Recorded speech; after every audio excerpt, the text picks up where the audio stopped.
Okay, this is just a little video that I'm going to make for you so that you have a clear understanding as to what's coming up with our fantasy and science fiction unit overview. Be sure to have the packet that I gave you today, as you'll need to refer to it throughout the presentation. Now, what I want you to do is, as I go through all the different activities and expectations for the unit, I want you to write down any questions that you might have so that we can talk about them and so that you have a clear understanding as to what you're supposed to be doing. Okay, so while you are following along with this presentation, you should have the following pages in your possession.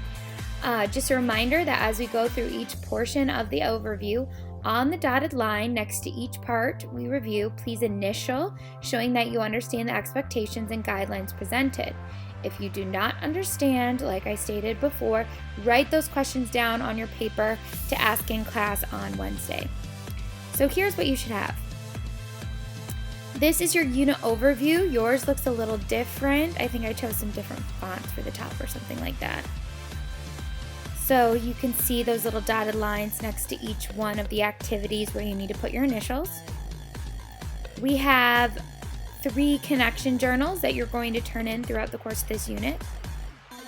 You have your vocab that you'll need to collect throughout the course of the unit. Your conflict chart. The character development chart that has 2 pages. Now at the bottom you see this is what your character development foldable is going to look like.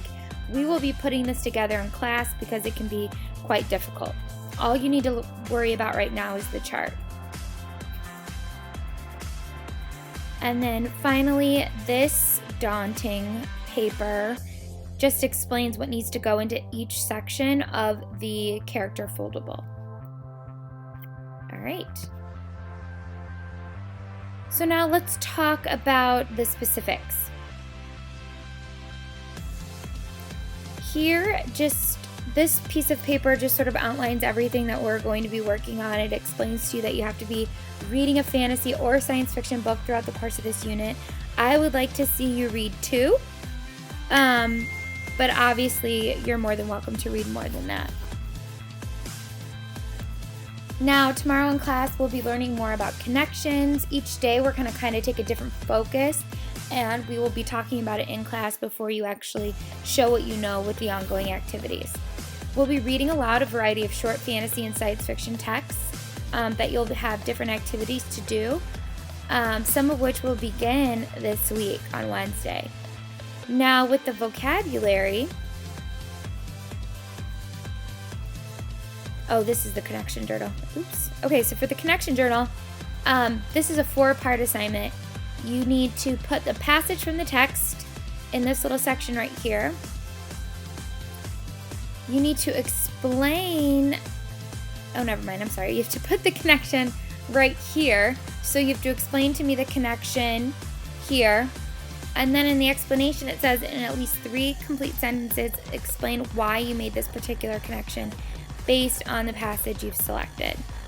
And then here you're just going to label the type. Let me just get rid of these circles.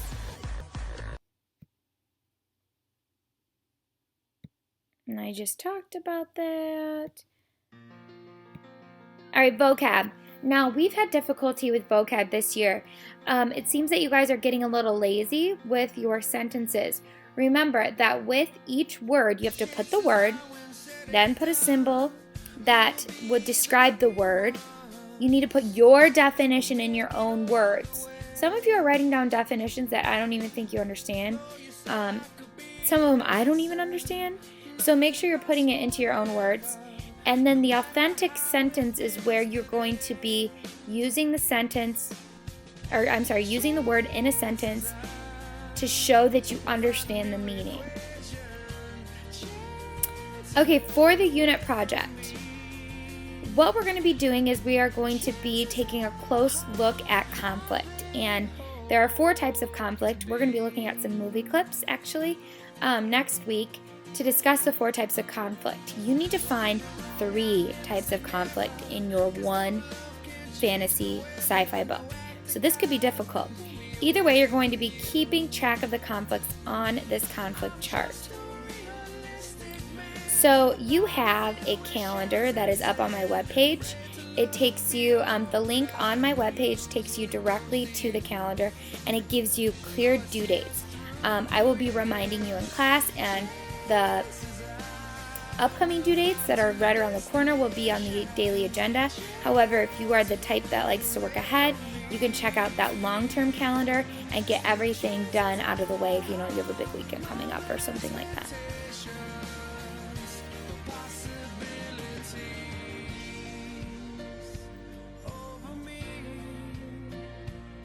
Okay, so this is just the conflict chart, a closer look at it. You'll see that you have to address 3 types of conflicts that exist in your fantasy sci-fi book. Like I said, there are 4. You have to put the book title, author, circle the genre, put the protagonist and the antagonist, the type of conflict, and then you have to explain the conflict in the bottom section. Now there's a backside to this conflict chart, as you could probably see, so you can have extra room. Okay, the character development foldable I absolutely love. This sheet will give you all the information you need to find out the specifics for your 2-part project. First, you'll need to complete the graphic organizer, which looks like this. Okay? Now, there are always 4 ways you can learn about the character. Remember, it's what he or she does, their actions, what he or she says or thinks, how he or she looks, and then how others respond to he or she. So, if you look at your book, you're going to analyze how the character is at the beginning, and then you're going to pay attention to how the character is at the end. That way you can keep track of how your character develops throughout the course of their plot. Now the chart's going to be turned in, and you'll get points for that, and then the final project will be turned in for a larger academic grade. So this is just an outline of what goes on the different sections. Part 2 is where you're going to create the actual foldable. We're going to do this in class because it can get pretty complicated if I were just to give you verbal directions. So we're going to do this together in class. This just literally outlines what goes on each flap. We call them flaps. I have a video that I can show you on how to make this in case you missed that day in class. Now I will be giving you class time to work on this. You'll get class time at the end of the unit, and once again you can see the dates up on my webpage. It'll be the end of May.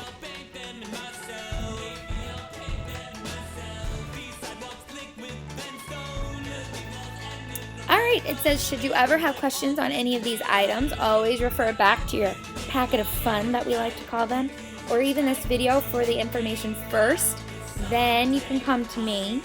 If you're absent, I want you to keep track of what you missed in class, either the daily agenda that you see every single day, or first that calendar that is shared on my webpage.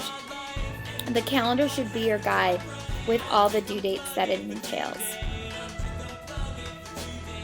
Okay, now finally, remember that you should have initialed next to each section of the unit overview that shows that you understood every part of this unit. You should have initialed at the bottom of the sheet.